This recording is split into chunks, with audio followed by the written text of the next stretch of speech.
Assalamualaikum sahabat Afsar, cerita inspiratif tentang Islam yang legendaris. Hari ini, saya akan menceritakan kisah dramatis yang penuh dengan pelajaran hidup. Kisah ini menceritakan Fatimah, seorang wanita syalihah dari Aceh yang difitnah mencuri perhiasan oleh Marlina, temannya yang iri. Fatimah dijatuhi hukuman pancung, tetapi kuasa Allah terjadi, pedang Algojo selalu patah. Namun sebelumnya saya sarankan untuk menuliskan sholawat untuk Nabi Muhammad SAW, agar kelak mendapatkan syafaatnya di akhirat. Like dan subscribe channel ini agar tak ketinggalan cerita inspiratif Islam lainnya. Fatimah dilahirkan di sebuah desa kecil di pedalaman Aceh, dikelilingi sawah hijau membentang dan suara gemericik sungai yang membawa ketenangan. Desa itu bernama Krueng Meulaboh, tempat di mana tradisi Islam sangat dijunjung tinggi. Dari kecil, Fatimah sudah dikenal sebagai anak yang taat. Ketekunannya dalam belajar agama membuat dirinya sering menjadi perhatian para tetua desa. Tidak seperti anak perempuan lain yang menghabiskan waktu bermain atau sibuk di dapur membantu ibu-ibu mereka, Fatimah lebih senang duduk di serambi rumahnya, membaca Al-Quran dengan suara yang lembut dan penuh penghayatan. Anak ini seperti memiliki nur di wajahnya, ujar Pak Manan, seorang imam masjid desa, suatu kali kepada ayah Fatimah, Abdullah. Alhamdulillah, jawab Abdullah sambil tersenyum. Fatimah tumbuh di bawah didikan keras tapi penuh kasih. Abdullah selalu menanamkan nilai kejujuran, ketekunan, dan rasa syukur dalam setiap kesempatan. Keluarganya memang tidak kaya secara materi, namun mereka kaya akan ilmu dan iman. Ibunya, Halimah, mengajarkan Fatimah cara hidup sederhana dengan berserah kepada Allah dalam setiap kondisi. Sejak kecil, Fatimah sudah menunjukkan kepedulian besar terhadap orang-orang di sekitarnya. Ketika temannya tidak mampu membeli perlengkapan sekolah, Fatimah akan menawarkan diri membantu tanpa ragu. Ketika ada yang sakit, dialah yang pertama berkunjung, membawa secangkir teh hangat buatan ibunya. Namun, kebaikan Fatimah ini tidak selalu diterima dengan mudah oleh semua orang. Di antara para ibu-ibu desa, terutama yang suka membicarakan orang lain, kebaikan Fatimah seringkali dianggap berlebihan. Salah satu yang paling keras menyuarakan ketidaksenangan ini adalah Marlina, seorang wanita yang berasal dari keluarga terpandang. Meski kaya raya karena suaminya seorang pedagang, Marlina merasa terganggu dengan perhatian besar warga kepada Fatimah. Baginya, seorang gadis dari keluarga sederhana tidak pantas mendapatkan pengakuan seperti itu. Kebaikan Fatimah itu cuma topeng. Aku yakin, lama-lama pasti akan kelihatan niat aslinya, ujar Marlina dalam satu sesi gosip di kedai kopi desa. Iya, siapa tahu? Sekarang baik, tapi besok? Kita nggak pernah tahu isi hati orang, sahut seorang ibu lain sambil terkekeh. Di usianya yang menginjak 19 tahun, Fatimah dihadapkan pada ujian besar pertama dalam hidupnya. Ayahnya jatuh sakit setelah pulang dari ladang suatu sore. Sakit itu bukan sakit biasa, melainkan lumpuh yang tiba-tiba menyerang separuh tubuh Abdullah. Hal ini membuat seluruh keluarga harus memutar otak mencari cara untuk bertahan hidup. Sebagai anak sulung, Fatimah memikul tanggung jawab besar. Insya Allah, kita bisa melalui ini, ayah, katanya dengan mata berkaca-kaca sambil menghidangkan bubur untuk ayahnya. Dengan kekuatan doa dan ketekunan, Fatimah mencoba menggantikan peran ayahnya. Ia membantu ibunya mengelola kebun kecil yang menjadi sumber penghasilan keluarga. Pada waktu senggang, ia tetap mengajar anak-anak di desanya mengaji tanpa memungut bayaran. Fatimah merasa bahwa berbagi ilmu adalah bagian dari amal jariah yang akan terus mengalir. Kebaikannya ini tidak hanya membuat anak-anak mencintainya, tetapi juga membawa ketenangan bagi para orang tua di desa. Namun, kesibukan Fatimah menjadi alasan tambahan bagi Marlina untuk membencinya. Dalam pikiran Marlina, Fatimah seperti sengaja mencari pujian dari orang-orang dengan berpura-pura menjadi wanita yang tabah. Padahal, Fatimah sendiri tidak pernah berharap apapun selain keridhaan Allah. Suatu ketika, diadakan peringatan Maulid Nabi di masjid desa. Semua warga berkumpul, mengenakan pakaian terbaik mereka untuk memperingati momen mulia ini. Fatimah diundang untuk memimpin pembacaan maulid, sebuah kehormatan besar di desa itu. Suaranya yang lembut memenuhi ruangan masjid, membuat semua orang terdiam khusyuk. Namun, di sudut masjid, Marlina duduk dengan raut wajah yang tampak masam. Tidak ada tepuk tangan atau pujian dari warga yang bisa mengubah kecemburuannya kepada Fatimah. Dalam benaknya, Marlina sudah merencanakan sesuatu yang besar untuk menjatuhkan Fatimah dari singgasana pengakuan masyarakat. Ketika acara berakhir, Marlina dengan sengaja mendekati kelompok ibu-ibu. Suaranya bagus ya, tapi apa nggak aneh? Wanita dari keluarga seperti Fatimah kok bisa lebih dihormati dibanding keluarga seperti kita? Ujarnya memulai. Para ibu-ibu tampak bingung mendengar sindiran Marlina. Maksudnya, Mbak Marlina, ada yang nggak cocok aja. Aku takut kebaikannya itu hanya untuk menarik perhatian kita semua. Hati-hati saja. Sejak hari itu, Marlina mulai menebar gosip yang lebih serius. Dia berusaha memunculkan kecurigaan kecil di hati masyarakat terhadap Fatimah. Sayangnya, tidak semua orang dengan mudah terpengaruh. Banyak yang tetap percaya bahwa Fatimah adalah wanita yang benar-benar tulus. Namun, Marlina adalah tipe orang yang tidak akan berhenti sampai rencananya berhasil. Dia mulai menyusun jebakan besar yang akan mengubah hidup Fatimah selamanya. Hari itu suasana desa Krueng Meulaboh dipenuhi kecemasan dan bisik-bisik warga. Berita tentang hilangnya perhiasan Marlina, salah satu harta paling berharga di desa itu, dengan cepat menyebar. Perhiasan itu berupa gelang dan kalung emas berukir yang diwariskan turun-temurun di keluarganya. Banyak yang merasa heran, bagaimana barang sekuno itu bisa hilang, apalagi dengan keamanan ketat di rumah Marlina. Pihak keamanan desa segera bergerak, menginterogasi para pelayan Marlina, tetangga terdekat, bahkan mereka yang biasa mondar-mandir di sekitar rumahnya. Di tengah penyelidikan itulah, Marlina tiba-tiba menyebut nama Fatimah. Aku sering melihat dia lewat depan rumahku. Dia terlalu sering berada di dekat sini untuk ukuran orang yang tidak punya urusan, ujar Marlina di hadapan kepala keamanan desa. Para warga yang mendengar pernyataan itu mulai heboh. Fatimah, wanita syalihah yang selalu disegani dan dihormati, kini menjadi terduga pencuri. Sebagian warga tidak percaya. Fatimah mencuri? Itu mustahil, teriak seorang ibu-ibu yang biasa mengaji dengannya. Namun, keraguan mulai tumbuh di benak sebagian yang lain. Mungkin saja dia tidak sebaik yang kita kira. Terkadang, manusia itu terlihat berbeda dari aslinya. Siapa tahu, bisik yang lain. Petugas keamanan desa bersama beberapa saksi mendatangi rumah Fatimah. Rumah sederhana itu dipenuhi ketenangan. Fatimah yang tengah membantu ayahnya makan segera keluar dengan wajah penuh tanda tanya. Adik-adik Fatimah ada di sini, tanya salah seorang petugas. Tidak, mereka sedang membantu ibu di kebun. Ada apa sebenarnya? Fatimah menatap rombongan itu dengan heran. Kami perlu memeriksa rumahmu, Fatimah. Ada dugaan bahwa perhiasan milik Marlina mungkin ada di sini, jawab salah seorang petugas dengan suara tegas. Fatimah terkejut, tetapi dengan tenang membiarkan mereka masuk. Silakan periksa. Demi Allah, saya tidak tahu apa-apa tentang perhiasan itu. Pemeriksaan berlangsung cukup lama. Para petugas memeriksa setiap sudut ruangan, mulai dari dapur kecil hingga kamar tidur keluarga. Awalnya mereka tidak menemukan apapun, hingga salah seorang dari mereka melihat sesuatu berkilauan di dekat rak kayu di dapur. Apa ini? Kata petugas itu sambil mengangkat beberapa gelang emas yang terbungkus kain lusuh. Wajah-wajah mereka semua berubah tegang. Fatimah terpaku. Matanya menatap barang itu dengan kaget. Itu bukan milikku. Saya tidak tahu bagaimana bisa ada di sana, serunya dengan nada gemetar. Namun, suasana sudah berubah menjadi penuh kecurigaan. Bagi para petugas, fakta bahwa perhiasan itu ditemukan di rumah Fatimah adalah bukti nyata. Tidak butuh waktu lama bagi berita itu menyebar. Warga mulai berkerumun di depan rumah Fatimah, saling bertukar pendapat. Apa yang kubilang? Lihat saja. Orang baik itu kadang cuma berpura-pura, kata seorang ibu yang sejak awal mendukung tuduhan Marlina. Tidak mungkin. Aku yakin ini kesalahpahaman, bantah seorang tetangga Fatimah yang tahu persis kebaikan hatinya. Namun, gunjingan tidak dapat dihentikan.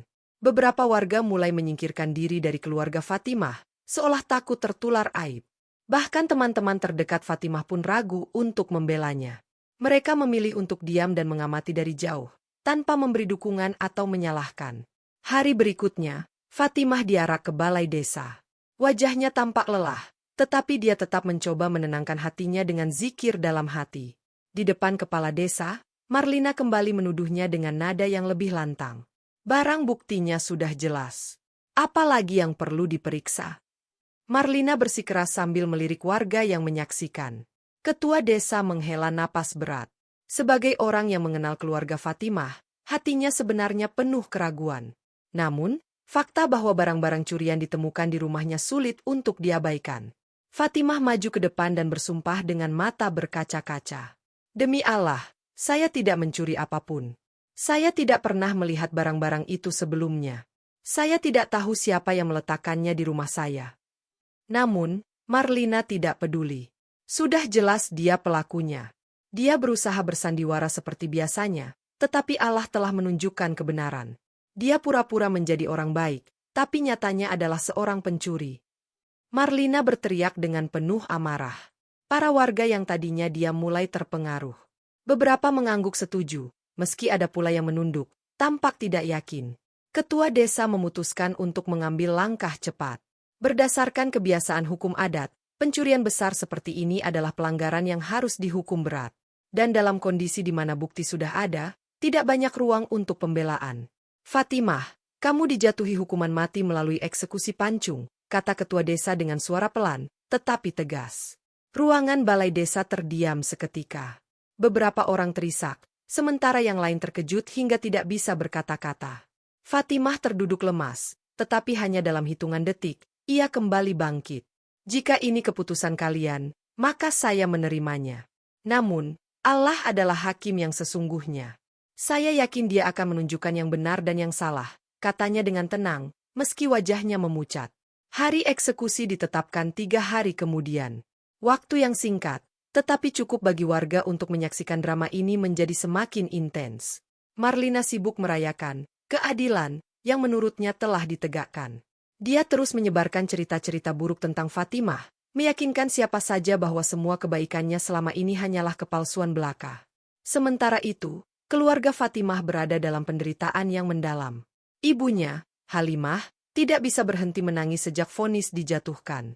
Abdullah, ayah Fatimah, yang sudah lumpuh, hanya bisa berdoa tanpa henti.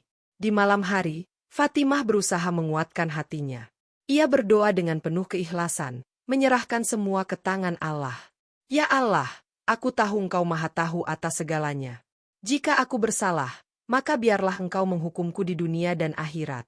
Tetapi jika aku tidak bersalah, tunjukkanlah kebenaran MU. Pagi itu, awan menggantung rendah di langit desa Krueng Meulaboh, seakan alam pun turut berkabung. Alun-alun desa telah dipenuhi oleh warga yang datang dari berbagai pelosok. Mereka ingin menyaksikan hukuman pancung Fatimah yang dituduh mencuri perhiasan berharga Marlina. Rasa ingin tahu, kecemasan, dan bisik-bisik memenuhi udara. Fatimah berjalan diiringi oleh petugas keamanan desa. Tangannya terikat erat ke belakang, tetapi langkahnya tetap tenang. Mukanya pucat, tetapi sorot matanya tak memancarkan kebencian. Bibirnya terus melafalkan doa dan istighfar. Dalam hati, ia berserah kepada Allah sepenuhnya. Ya Allah, jika ini memang jalan MU, aku terima dengan ikhlas. Jika aku benar, tunjukkanlah kebenaran MU, doa Fatimah dalam hati, matanya tertuju lurus ke depan. Di tengah kerumunan, keluarga Fatimah berdiri dengan hati yang hancur. Halimah, ibunda Fatimah, berusaha berjalan mendekat tetapi dihalangi oleh petugas. Air matanya membasahi pipi, sementara ayah Fatimah hanya bisa meremas jari-jarinya dalam diam. Aku tahu anakku tidak bersalah. Ya Allah, buktikanlah kebersihannya, bisik Halimah dengan hati bergetar. Di tengah alun-alun, Algojo telah bersiap. Pria bertubuh besar dengan wajah penuh guratan kasar itu membawa pedang besar yang berkilauan tajam di bawah sinar matahari. Ia dikenal sebagai Algojo paling cekatan, yang telah mengeksekusi banyak hukuman berat di desa tersebut. Warga tahu, bila dia yang memegang pedang, tak ada yang bisa luput darinya. Di sisi lain, Marlina berdiri di antara kerumunan dengan pakaian terbaiknya. Wajahnya dipenuhi senyum puas. Setiap kali seseorang memandangnya, ia mengangguk seolah menyampaikan pesan bahwa ini adalah keadilan. Sudah jelas dia mencuri. Ini adalah balasan yang pantas, Marlina berbisik kepada teman-temannya di dekatnya, nada suaranya penuh kemenangan. Namun, tidak semua warga merasakan hal yang sama. Banyak di antara mereka mulai ragu ketika melihat ketenangan Fatimah. Seorang ibu yang biasa mengaji bersamanya menggenggam tangan anaknya erat-erat. Lihat wajahnya. Tidak ada rasa takut, hanya ketenangan. Orang bersalah tak akan setenang itu, bisiknya kepada suaminya. Namun, saat itu, yang terdengar hanyalah instruksi dari ketua desa untuk segera melaksanakan hukuman. Algojo maju dengan langkah tegap. Suasana menjadi senyap. Tak ada suara, bahkan dari burung atau angin sekalipun. Pedang besar yang digenggam Algojo berkilauan seperti terbuat dari cahaya sendiri. Fatimah duduk berlutut di atas hamparan pasir alun-alun. Matanya terpejam, air mata jatuh dari sudut matanya, tetapi bibirnya terus melafalkan doa. Hati Fatimah dipenuhi keyakinan bahwa Allah Maha Adil dan Maha Mengetahui. Dalam nama keadilan desa, laksanakan hukumannya, ujar ketua desa tegas, meskipun dalam hatinya ada perasaan ganjil. Algojo mengangkat pedangnya tinggi-tinggi di atas kepala. Semua orang menahan napas, bersiap menyaksikan momen yang mengerikan. Marlina memandang dengan senyum merekah, merasa puas atas nasib yang akan menimpa Fatimah. Namun saat pedang diayunkan ke arah Fatimah, sesuatu yang luar biasa terjadi. Pedang itu tidak pernah mencapai leher Fatimah. Sebelum mengenai tubuhnya, pedang itu patah menjadi dua. Ujungnya jatuh ke pasir dengan bunyi yang menggema, menggetarkan kerumunan. Mustahil, seru Algojo, matanya membelalak, tangan gemetar. Ketua desa berdiri dari tempatnya, menatap ke arah Algojo dengan penuh kebingungan. Suara bisik-bisik dan gumaman kebingungan memenuhi udara. Pakai pedang lain, perintah ketua desa akhirnya. Sebuah pedang baru dibawa dari rumah ketua desa. Algojo itu menggenggamnya, kali ini dengan lebih hati-hati, tetapi juga penuh kecemasan. Ia tak pernah mengalami hal seperti ini sebelumnya. Fatimah masih berlutut di tempatnya. Doanya semakin lirih, tetapi penuh ketundukan. Allahumma anta hasbi. Engkau adalah sebaik-baiknya penolong, bisiknya. Algojo kembali mengangkat pedangnya tinggi-tinggi. Warga yang menyaksikan menahan napas. Marlina menggigit bibirnya, sedikit gelisah tetapi tetap menatap ke arah Fatimah dengan penuh dendam. Untuk kedua kalinya, pedang itu diayunkan ke arah Fatimah. Namun, lagi-lagi keajaiban terjadi. Sebelum mengenai Fatimah, pedang itu kembali patah menjadi dua bagian. Potongannya jatuh ke tanah dengan bunyi yang memekakkan telinga. Suasana menjadi semakin mencekam. Beberapa warga sudah mulai beristighfar, sementara yang lain menggelengkan kepala. Ketua desa berdiri dengan wajah penuh kegelisahan. Apakah ini pertanda dari Allah? Bisiknya kepada dirinya sendiri. Algojo mencoba lagi, kali ini dengan pedang ketiga. Namun, keajaiban itu terus terulang. Pedang ketiga, keempat, hingga kelima semuanya patah sebelum menyentuh tubuh Fatimah. Kejadian ini membuat kerumunan menjadi gaduh. Ini tidak masuk akal. Allah pasti sedang berbicara kepada kita, teriak seorang lelaki tua dari barisan belakang kerumunan. Di tengah keributan itu, Marlina yang semula tampak penuh kemenangan mulai gugup. Kakinya gemetar, dan tatapannya berusaha menghindar dari kerumunan. Namun, suara kebenaran akhirnya menemukan jalannya. Seorang perempuan pelayan rumah Marlina tiba-tiba maju ke depan kerumunan. Mukanya pucat, tetapi suaranya mantap. Fatimah tidak bersalah, teriaknya. Semua mata tertuju pada perempuan itu. Marlina berusaha menarik pelayan itu kembali, tetapi perempuan itu tak bergeming. Dengan air mata yang mengalir, ia mulai bercerita. Saya yang mencuri perhiasan itu. Marlina memaksa saya untuk meletakkannya di rumah Fatimah, agar ia bisa dijadikan kambing hitam. Fatimah tidak tahu apa-apa. Suasana menjadi riuh. Para warga berseru dalam kekagetan, sementara Marlina mundur dengan wajah merah padam. Bohong! Dia hanya mencoba melindungi Fatimah. Marlina mencoba berteriak, tetapi suaranya tenggelam dalam teriakan warga. Ketua desa memerintahkan untuk menyelidiki ulang seluruh kasus. Rumah Marlina digeledah, dan di sana ditemukan sisa-sisa barang perhiasan yang tidak dilaporkan hilang. Kejahatan Marlina akhirnya terungkap. Setelah kebenaran terungkap, ketua desa berdiri di hadapan semua orang. Suaranya gemetar saat mengumumkan keputusan baru. Fatimah tidak bersalah. Dengan ini, hukuman yang dijatuhkan kepadanya dibatalkan. Kita telah salah menilai. Air mata mengalir di wajah Fatimah. Dengan sujud syukur, ia memuji Allah yang telah menyelamatkannya. Kerumunan warga bergemuruh dalam takbir dan permintaan maaf kepada Fatimah. Marlina ditangkap untuk menghadapi hukuman atas kejahatan fitnah yang dilakukannya. Halimah dan Abdullah segera berlari ke arah Fatimah, memeluknya dengan penuh kasih. Allah telah menolongmu, anakku. Kamu adalah orang yang terpilih, bisik Halimah sambil memeluk Fatimah erat. Hari itu, keajaiban Allah memperlihatkan bahwa kebenaran akan selalu menang, meski harus melalui cobaan yang besar. Fatimah pun kembali ke rumahnya dengan hati penuh syukur, menjadi bukti nyata bahwa Allah adalah hakim yang seadil-adilnya. Setelah 5 pedang patah, suasana di alun-alun menjadi sunyi, hanya terdengar bisikan takbir dari beberapa orang. Ketua desa, Pak Halil, merasa ada sesuatu yang tidak wajar. Ia memandang Algojo yang terlihat berkeringat dingin dan gugup. "Kita tunda eksekusi ini," ujar Pak Halil dengan suara tegas, menembus keramaian yang penuh ketegangan. Warga mulai berbisik-bisik. Marlina yang awalnya berdiri dengan percaya diri kini tampak terguncang. Wajahnya tegang, namun dia mencoba tetap tenang.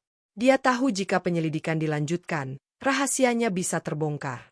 "Kenapa harus ditunda, Tuan Ketua?" Marlina berkata, mencoba menutupi kecemasannya dengan nada marah. "Fatimah jelas-jelas bersalah. Kalian semua sudah melihat buktinya." Namun, pandangan sinis mulai terlihat dari beberapa warga. Fatimah yang masih duduk dengan leher ditekuk penuh rasa syukur, perlahan mengangkat kepalanya. Sorot matanya bertemu dengan ketua desa. "Pak Ketua, saya hanya meminta satu hal. Berilah saya kesempatan untuk hidup jika memang Allah telah menunjukkan kekuasaannya.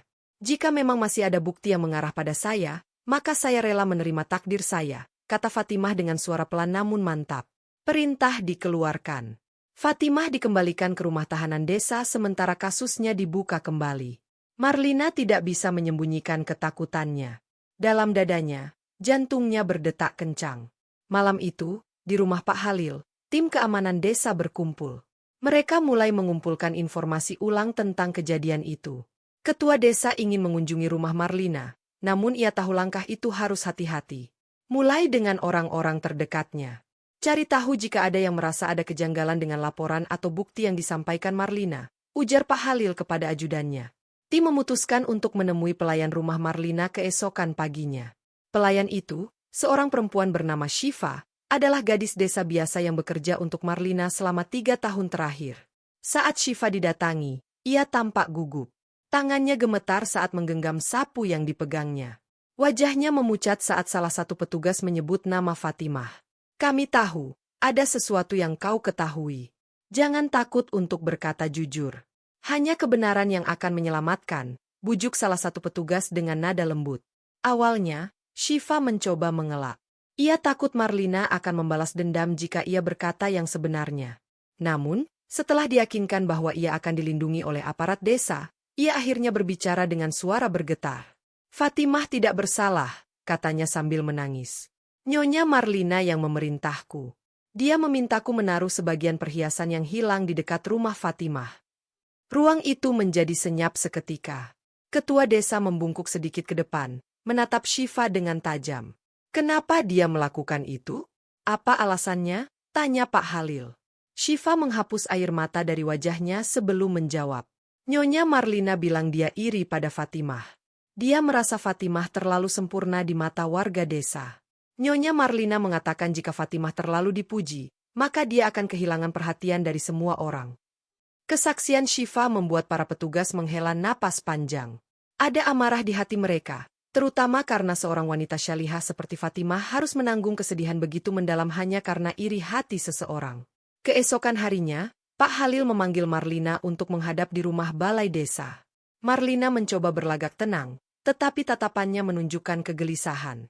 "Apakah Anda mengetahui bahwa pelayan Anda, Shiva, telah mengakui perbuatannya?" tanya Pak Halil tanpa basa-basi. Marlina menggigit bibirnya. Dia masih mencoba mencari cara untuk mengelak. "Tentu saja tidak. Itu fitnah. Shiva hanya berusaha melindungi Fatimah, sahabatnya." Pak Halil memandangi Marlina dengan mata tajam. Dia memberikan kesaksian yang cukup rinci tentang bagaimana Anda menyuruhnya menyimpan perhiasan di dekat rumah Fatimah. "Apakah itu juga fitnah?" Wajah Marlina berubah pucat. Dia kehilangan kata-kata sejenak. Namun, akhirnya dia berusaha mencari alasan.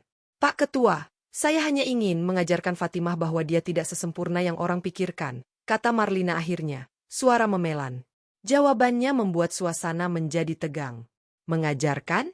Apakah dengan menghancurkan kehidupannya dan hampir membunuhnya adalah bentuk pelajaran Anda?" tanya Pak Halil dengan nada dingin. Akhirnya, Marlina menyerah.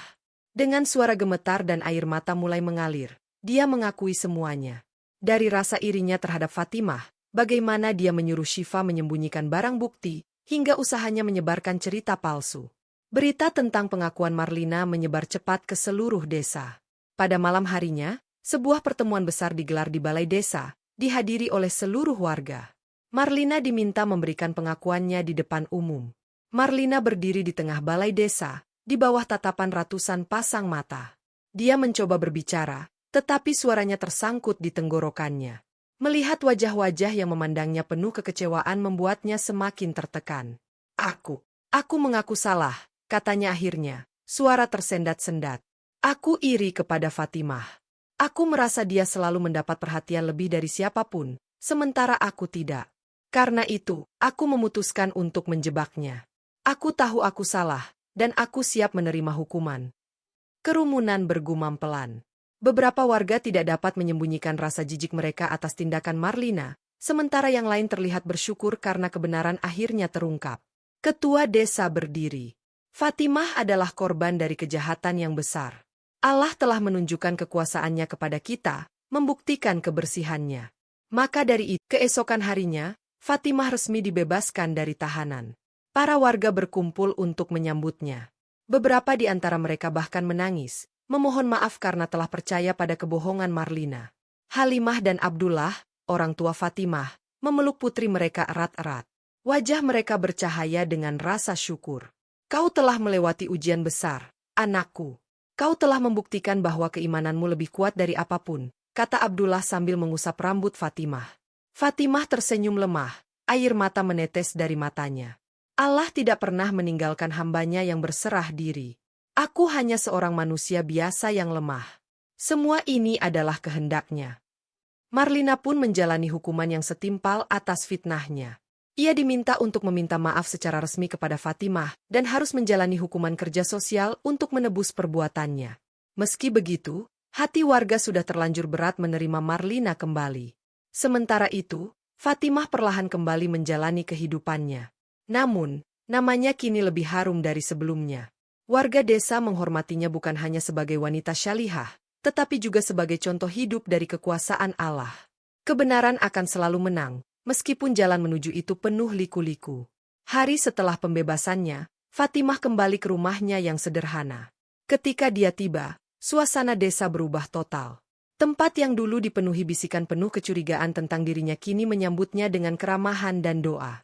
Orang-orang berdatangan dari segala penjuru desa, membawa makanan dan hadiah sebagai tanda permintaan maaf mereka. Fatimah, kami semua telah berpikir buruk tentangmu, ujar salah satu tetangga sambil menundukkan kepala.